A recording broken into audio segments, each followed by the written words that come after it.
Hello friends, my name is Qamar Ibrahim और मैं MS geologist as a senior technician और material inspector के तौर पे काम कर रहा हूँ। और आज मैं आपको स्टील के बारे में कुछ उसकी फ़िज़िकल प्रॉपर्टी, उसकी स्टैकिंग, उसकी सैम्पलिंग और उसकी टेस्टिंग के बारे में बताऊँगा।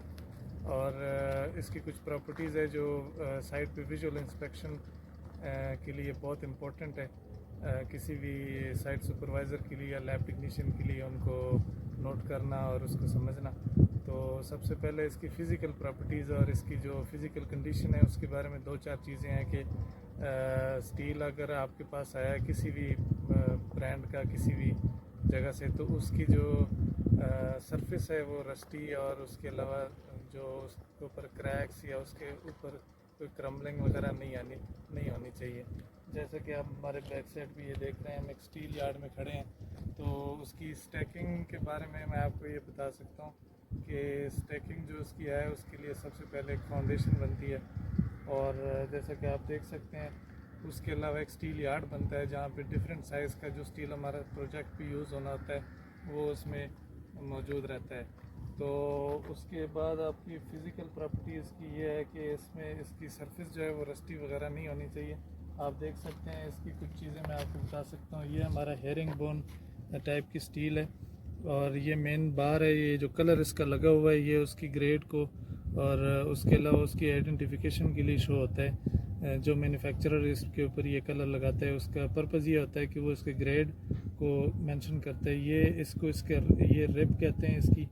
और उसके अलावा यहाँ पे इसकी जो है वो आप देख सकते हैं, ये अगर आप देखें तो ये हमने निशान लगाए हुए हैं। ये यहाँ पे इसका जो है ये ब्रांड का नाम लिखा हुआ है, साथ में इसकी जो है वो साइज़ है। ये यहाँ पे आप देख सकते हैं 10 लिखा हुआ है, तो 10 जो है वो इसका 32 mm का ये स्टील है और 10 उसका बार डिजिग्नेशन नंबर है। ये G60 लिखा हुआ है जिसका ये मतलब है कि ग्रेड 60 का स्टील है।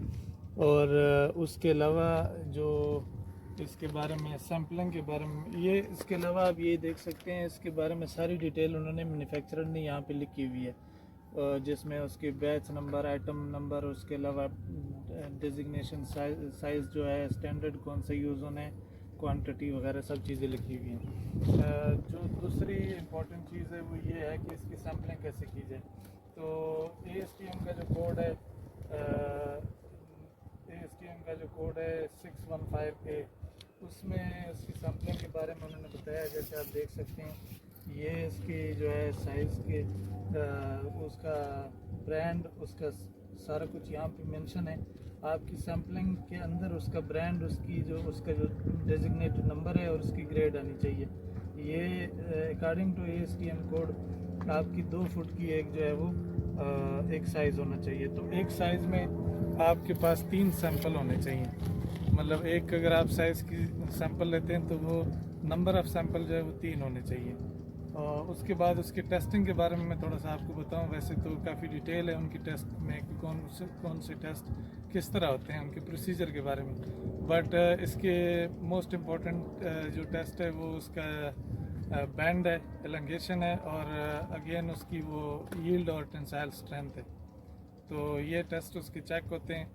और उसके बाद उसका जो वेट है वो भी चेक होता है कि जो बार डिजिग्नेटेड हमारे पास साइट में मौजूद है उसका वेट कितना है, नॉमिनल वेट कितना है का हुआ है। वो कोड में उन्होंने जो टेबल दिया हुआ है 615A में, उसके मुताबिक हमारा मैच करना चाहिए।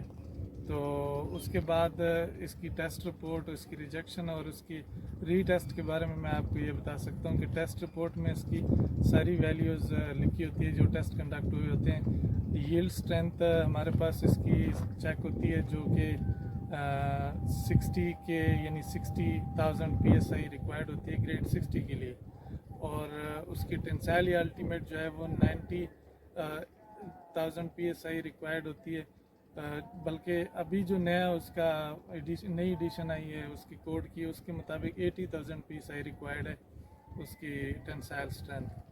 तो इन केस फेलियर अगर वो फेल होती है तो अकॉर्डिंग टू कोड 59,000 या उससे प्लस अगर वो आ रही है तो आप उसको टेस्ट कर सकते हैं। अगर उसकी यील्ड स्ट्रेंथ 59,000 से या उससे प्लस आ रही है, अगर उससे कम है तो वो आप उसको रीटेस्ट नहीं कर सकते। या जो आपका डी इंजीनियर है वो उसको डिसाइड कर सकता है रीटेस्टिंग का। इसी तरह टेंसाइल जो स्ट्रेंथ है या अल्टीमेट जो स्ट्रेंथ है वो अगर 80,000 हमारे पास यहाँ पे रिक्वायर्ड, तो अगर वो जो 78,000 PSI आ गया या उससे ज़्यादा 79 आ गया, फिर वो रीटेस्ट आप कर सकते हैं। तो इसके अलावा अगर उससे स्ट्रेंथ कम आ गई तो फिर आप उसको रीटेस्ट नहीं कर सकते उस according to code. But project to project जो स्पेसिफिकेशन है वो डिफरेंट होती है, तो दी इंजीनियर जो आपका है, जो डिसीजन मेकर है, जो कॉम्पिटेंट अथॉरिटी है, वो इसकी रीटेस्ट की जो है वो डायरेक्शन दे सकते हैं। तो उम्मीद करते हैं कि इस वीडियो में आपको जो थोड़ी बहुत इन्फॉर्मेशन मिली है वो काफ़ी हेल्पफुल होगी। मज़ीद वीडियोस के लिए चैनल को लाइक, सब्सक्राइब और शेयर करें। आपका बहुत बहुत शुक्रिया। Thank you.